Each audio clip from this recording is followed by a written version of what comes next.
Hello everyone. మనకి ఈరోజు RRB NTPC full notification అయితే రిలీజ్ చేయడం జరిగింది. గ్రాడ్యుయేట్ రిలేటెడ్ మనకి ఈ రోజు నుంచి అప్లికేషన్ ప్రాసెస్ అనేది స్టార్ట్ అయిందనమాట. దివాళీ ఆఫ్ కానుకగా మనకి ఆర్ఆర్బీ నుంచి ఒక నోటిఫికేషన్ అయితే రిలీజ్ చేయడం జరిగింది. లాస్ట్ ఇయర్ మనకి ఇదే టైంలో గ్రాడ్యుయేట్కి సంబంధించిన నోటిఫికేషన్ కూడా రిలీజ్ చేశారు. అప్పుడు 8,100 పోస్టులకి రిలీజ్ చేస్తే ఇప్పుడు మనకి ఈ ఇయర్ 5,810 పోస్టులు గాను రైల్వే రిక్రూట్మెంట్ బోర్డు నుంచి ఎన్టీపీసీ నాన్ పాపులర్ టెక్నికల్ కేటగిరీస్కి సంబంధించి గ్రాడ్యుయేట్ పోస్టులు అయితే రిలీజ్ చేశారు. సో ఈ ఛాన్స్ ఎవరు మిస్ చేసుకోవద్దు, ఎందుకంటే కాంపిటీషన్ చాలా తక్కువగా ఉండబోతుంది లాస్ట్ ఇయర్తో పోలిస్తే. అది ఎందుకో కూడా ఈ వీడియో చివరిలో చెప్తాను. అండ్ ఇప్పటివరకు మా ఛానల్ సబ్స్క్రైబ్ చేయండి, జస్ట్ ఒక లైక్ చేయండి. ఇక లేట్ చేయకుండా వీడియోలోకి వెళ్దాం. మనం ఫస్ట్ ఆఫ్ ఆల్ ఈ వీడియోలో ఏమేమి మాట్లాడతామంటే ఎగ్జామ్ ప్యాటర్న్ ఎలా ఉండబోతుంది.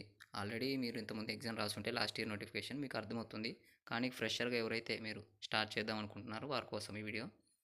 ఎగ్జామ్ ప్యాటర్న్ ఎలా ఉండబోతుంది, సెలక్షన్ ప్రాసెస్ ఎట్లా ఉంటుంది, సిలబస్ ఏంటి, అండ్ ఇన్ డీటెయిల్గా మనం A to Z ఈ వీడియోలో మాట్లాడుకుందాము. సో ఇకపోతే చూసుకుంటే మనకి ఇక్కడ చూసుకోండి, October 21 మనకి దివాళీ కదా, దివాళీ ఆఫర్ కనుక మనకి ఆర్ఆర్బీ నోటిఫికేషన్ అయితే రిలీజ్ చేసింది. సో ఈ రోజు నుంచి అయితే మనం అప్లికేషన్ పెట్టుకోవచ్చు ఆర్ఆర్బీకి. అది నెక్స్ట్ మంత్ November 20 వరకు అయితే మనం అప్లికేషన్స్ పెట్టుకోవచ్చు అనమాట ఎన్టీపీసీకి సంబంధించి. అండ్ ఇప్పుడు గ్రాడ్యుయేట్ పోస్ట్ మాత్రం రిలీజ్ చేశారు. అండ్ నెక్స్ట్ మంత్లో అండర్ గ్రాడ్యుయేట్ పోస్టులు కూడా రిలీజ్ చేసే ఛాన్స్ ఉంది. సో ఇటువంటి లేటెస్ట్ అప్డేట్స్ అన్ని మన ఛానల్లో పోస్ట్ చేస్తూ ఉంటాము. మన ఛానల్ని అప్పుడప్పుడు చెక్ చేస్తూ ఉండండి. అండ్ ఎన్టీపీసీ గ్రాడ్యుయేట్ లెవెల్లో మనకి 6 టైప్స్ ఆఫ్ జాబ్స్ ఉంటాయన్నమాట. 6 types of popular category jobs అయితే రిక్రూట్ చేయడం జరుగుతుంది. అవి ఏంటంటే chief commercial come ticket supervisor, station master, goods train manager, junior accounts assistant cum typist, senior clerk cum typist, traffic assistant. Last year కూడా నేను ఈ నోటిఫికేషన్కి రాశాను అనమాట. ఎన్టీపీసీ గ్రాడ్యుయేట్ మాకు మొన్ననే మెయిన్స్ జరిగింది, ప్రిలిమ్స్ అయిపోయి క్వాలిఫై, మెయిన్స్ కూడా రాసి వచ్చాము. సో ఇంకా మెయిన్స్ రిజల్ట్స్ అయితే రాలేదు. CBT 2 మెయిన్స్ అంటారు, CBT 2 రిజల్ట్స్ అయితే ఇంకా రాలేదు, జస్ట్ కీ అయితే రిలీజ్ చేశారు. అవి కూడా చూపిస్తాను కావాలంటే. సో అలాగా మనకి CBT 2 అయిపోయిన తర్వాత డాక్యుమెంట్ అవన్నీ ఉంటాయన్నమాట. అవన్నీ చూపిస్తాను నేను ఒకసారి అన్ని కరెక్ట్ అయినాక తర్వాత. ఇప్పుడైతే ఈ ఇయర్ మనకి 5,810 పోస్టులకు కానీ ఈ నోటిఫికేషన్ అయితే రిలీజ్ చేశారు. ఇన్ డీటెయిల్గా వెళ్తే ఇక్కడ చూసుకోవచ్చు మనకి ఇవి ఏ లెవెల్ కేటగిరీస్ అంటే మనకి chief commercial come ticket supervisor and station master వచ్చి లెవెల్ 7th పే కమిషన్ ప్రకారం 6th లెవెల్త్ పే అనమాట అది. సో దానికి శాలరీ ఎంత ఉంటుందంటే 35,400 ఉంటుంది. మిగతా వాటికి వచ్చి 29,200 శాలరీ ఉంటుంది. అండ్ ట్రాఫిక్ అసిస్టెంట్ ఒక్కటి మాత్రమే మనకి 11th పే కమిషన్ అనమాట. 4th పే కమిషన్ ప్రకారం మనకి 25,500 శాలరీ అయితే ఉంటుంది. అండ్ అడిషనల్గా మనకి TA, DA, house rent allowance ఇవన్నీ మనకి కలుపుకోగా మనకి అరౌండ్ 40 వస్తుందన్నమాట. సో అది. అండ్ ఏజ్ చూసుకుంటే మనకి 18 to 33 ఉండాలి అన్నిటికీ. పోస్టులు చూసుకుంటే ఇక్కడ చూసుకోండి, పోస్టులు మనకి 161 ఉన్నాయి, 615, 921 ఇలా మనకి మంచి పోస్టులే ఇచ్చారు. ఇయర్ మాత్రం 3,416 ఇచ్చారు. గూడ్స్ ట్రైన్ మేనేజర్ దానికి తక్కువ ఉంటారనమాట, ఎక్కువ మంది ప్రిఫర్ చేసుకోరు కాబట్టి ఎక్కువ పోస్టులు మిగిలి ఉన్నాయి. ఇలా టోటల్గా మనకైతే అండ్ ట్రాఫిక్ అసిస్టెంట్కి చాలా తక్కువ ఉన్నాయి. అండ్ మన సికింద్రాబాద్ జోన్కి అప్లై చేసే వాళ్ళకి కూడా చూపిస్తాను ఎన్నెన్ని ఉన్నాయో. సికింద్రాబాద్కి కూడా మంచిగానే ఉన్నాయి వేకెన్సీస్. అండ్ ఇక్కడ చూసుకుంటే మనకి నేషనాలిటీ ఉండాలి, ఇవన్నీ నార్మల్ ఎలిజిబిలిటీ క్యాండిడేట్స్ అనమాట, ఇవన్నీ నార్మలే. అండ్ ఇక్కడ చూసుకోండి, ఏజ్ లిమిట్ చూసుకొని అప్లై చేసుకోండి. నేను ఫస్ట్ ఎప్పుడేం చెప్పేది ఏంటంటే ఏదైనా ఒక నోటిఫికేషన్ మీరు అప్లై చేయాలంటే నోటిఫికేషన్ డౌన్లోడ్ చేయండి ఫస్ట్. దాన్ని 1-2 సార్లు చదవండి. మీరు ఆ ఎలిజిబిలిటీ మొత్తం క్రైటీరియాని మీరు ఫాలో అవుతున్నారా, మీరు మ్యాచ్ అవుతున్నారా అంటేనే అప్లై చేయండి. లేకుంటే మీరు CBT 1, CBT 2 క్వాలిఫై మెయిన్స్ తర్వాత డాక్యుమెంట్ వెరిఫికేషన్లో తీసేస్తే మీకు మంచిగా ఉండదు కదా.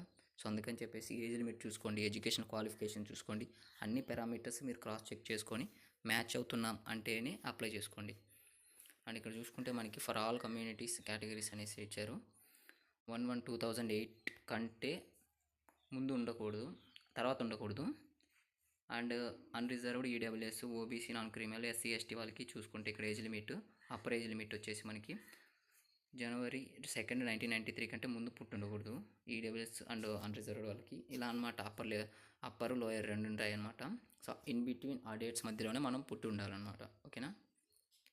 ఇక్కడ ఏజ్ రిలాక్సేషన్ చూసుకుంటే SC, ST అభ్యర్థులకి 5 years, OBC నాన్ క్రీమీ లేయర్కి మాత్రమే. క్రీమీ లేయర్స్ కమ్స్ అండర్ ఇంకా అన్రిజర్వ్డ్ కేటగిరీ అంతే.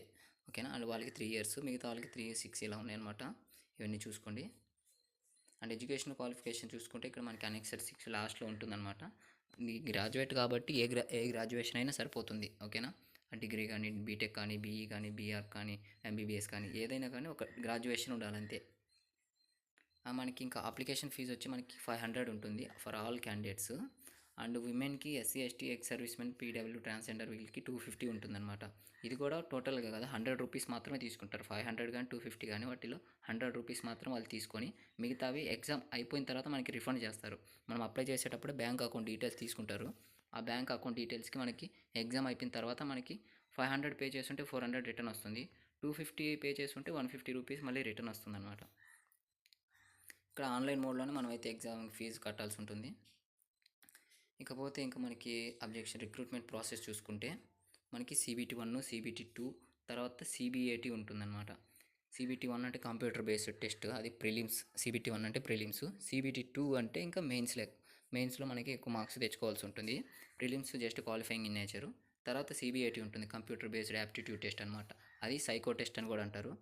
అది మనకి CBT 2 అయిపోయిన తర్వాత ఉంటుంది. ఇప్పుడు మాకు CBT 2 కూడా అయిపోయింది.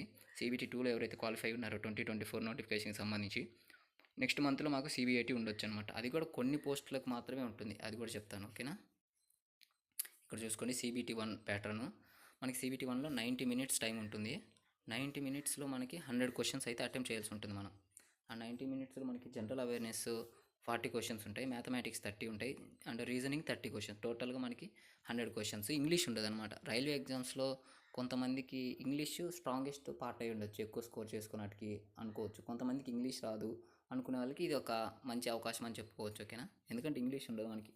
టోటల్గా ఎంటైర్ రిక్రూట్మెంట్ ప్రాసెస్లో మనకి ఎక్కడ ఇంగ్లీష్ తగలదనమాట.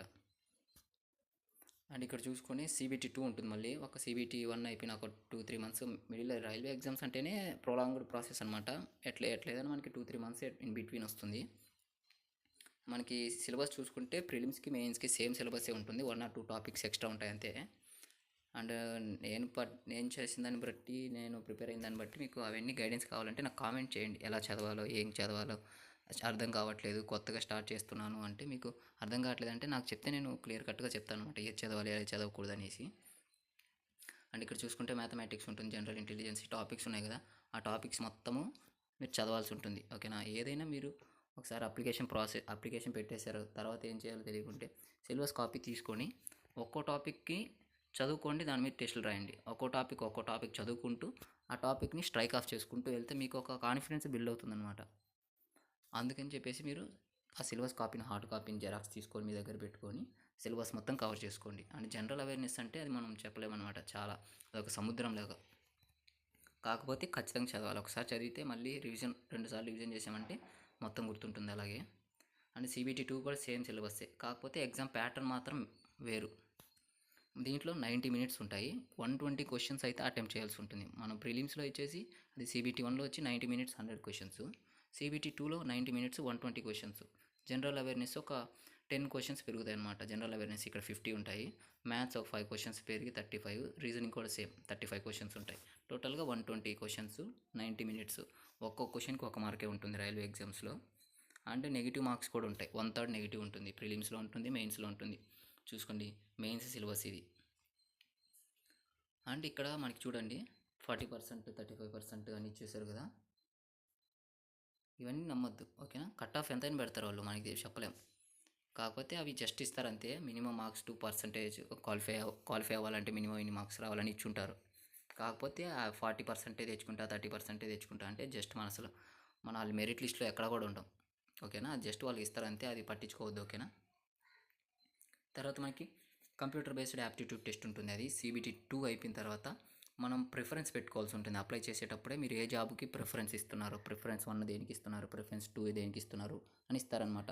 మనకి మెయిన్స్లో వచ్చిన మార్క్స్ని బట్టి ప్రిఫరెన్స్ 1కి మనం మ్యాచ్ అవుతూ ఉంటే, ప్రిఫరెన్స్ 1కి మనకి అకౌంటెంట్ ఉందనుకోండి, లేదంటే ట్రాఫిక్ కంట్రోలర్, అట్లా గూడ్స్ ట్రైన్ మేనేజర్ అది ఒకటి ఇచ్చామనుకో, ఫస్ట్ దానికి ఏది CBAT ఉండాలా, టైపింగ్ టెస్ట్ ఉండాలా, లేకుంటే అసలు ఏది కూడా అవసరం లేదా, 3 ఉంటాయి అన్నమాట. ఆ 6 కేటగిరీ పోస్టులలో ఈ 6 చూపించాను కదా మీకు స్టార్టింగ్లో, ఈ 6 కేటగిరీ ఉన్నాయి కదా, ఈ 6 జాబ్స్లో కొన్నిటికి టైపింగ్ ఇది ఉంది కదా, 5th senior clerk typist, 4th junior clerk typist అని వీటన్నిటికీ టైపింగ్ టెస్ట్ ఉంటుందన్నమాట. అండ్ మిగతా వాటికి 2 జాబ్స్కి మాత్రం టైపింగ్ టెస్ట్ ఉండదు. 2 ఎగ్జామ్స్కి మాత్రం సైకో టెస్ట్ ఉంటుంది, అది CBAT ఉంటుంది. సో దాన్ని బట్టి అయితే మనకి ఎగ్జామ్ అయితే రిక్రూట్ చేస్తారు. మెయిన్స్లో వచ్చిన మార్క్స్ని బట్టి మనం ఏ జాబ్కి అయితే ఎలిజిబిలిటీ ఉంటామో ప్రిఫరెన్స్ని బట్టి, సో దాన్ని బట్టి మనకి ఇస్తారు. ఇక్కడ చూసుకోండి, చెప్పాను ఇప్పుడే నేను, మనకి senior clerk typist, junior clerk టైపిస్ట్కి మనకి కంప్యూటర్ బేస్డ్ టైపింగ్ టెస్ట్ ఉంటుంది. అండ్ స్టేషన్ మాస్టర్, ట్రాఫిక్ అసిస్టెంట్కి కంప్యూటర్ బేస్డ్ యాప్టిట్యూడ్ టెస్ట్ ఉంటుంది. Goods train manager and chief commercial ticket సూపర్వైజర్కి మాత్రం అసలు ఏ టైప్ అవసరం లేదు. జస్ట్ మెయిన్స్లో వచ్చిన మార్క్స్ని బట్టి మన ప్రిఫరెన్స్ లిస్ట్ని ఓపెన్ చేసి మనము మెయిన్స్ మార్క్లో మన కేటగిరీలో ఓపెన్లో ఉన్నామంటే, మంచి మార్క్స్ ఉన్నాయంటే మనకి ఇచ్చేస్తారు. టైపింగ్ టెస్ట్ ఉండదు, CBAT కూడా ఉండదు, డైరెక్ట్ ఇంకా డాక్యుమెంట్ వెరిఫికేషన్ ఉంటుంది. ఇది గాయ్స్. ఇక మన సికింద్రాబాద్ జోన్ని చూసుకుంటే, సికింద్రాబాద్ జోన్లో చూసుకోండి ఇక్కడ ఎన్ని ఉన్నాయో పోస్టులు. మనకి 396 టోటల్. మనకి RRB సికింద్రాబాద్ చూసుకుంటే, RRB సికింద్రాబాద్ 396 పోస్టులు ఉన్నాయి టోటల్గా మనకి. ఇవన్నీ చూసుకోండి, ఇక్కడ 3 పోస్ట్స్ 1, ఇవన్నీ ఎక్స్ సర్వీస్ మెన్వి. ఇవి టోటల్గా ఇప్పుడు మనకు ఓపెన్లో ఉన్నాయి 34, 12, 62, గూడ్స్ ట్రైన్ మేనేజర్ 137.